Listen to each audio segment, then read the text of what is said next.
So last time, we talked about different foundations that exist to provide support for charitable organizations. We talked about private foundations that are set up for a specific cause and usually funded by one person, and we discussed public foundations like our community foundation, which have been built from gifts from a lot of different people through the years who make grants to a wide variety of charitable organizations, causes, and projects.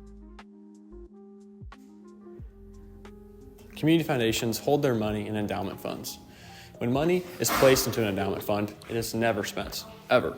Instead, the money is invested, and the money earned from those investments is used to make grants or provide scholarships. Here's the really cool thing about endowments. They are meant to last forever. That means a gift made to an endowment fund will help make grants now and will still be making grants 100 years from now. Most foundations hold several endowment funds for several different reasons. We think one of the most important funds within our Whitley County Community Foundation is our Hands Foundation. So let's tell you a little bit more about what we do. You already know that it's made up of 5 students from each of the 3 school systems. Whoever said that athletic rivalries will always come between Busco, Whitko, and Columbia City has never seen the 15 of us at work. During the school year, we meet once a month.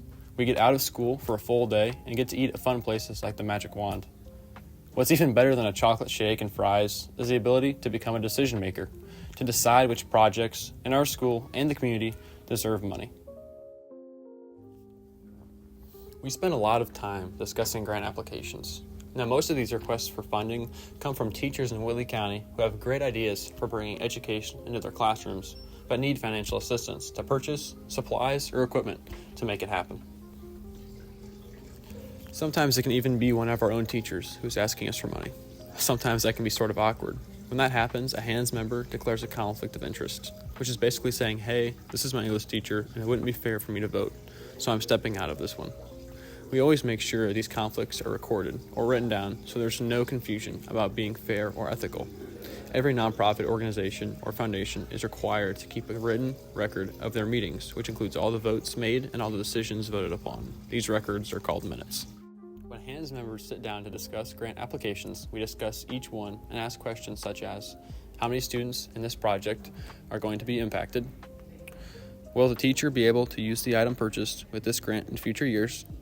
How many times has this person come to us with a grant request in the past? Did they use it correctly? Is this even something we consider a good idea? Do we want to fund the whole thing, just a part, or decline funding altogether? Will they be able to do this if we don't fund them? What other sources do they have for money? It's seriously a lot of brain work, and sometimes there are strong differences of opinion.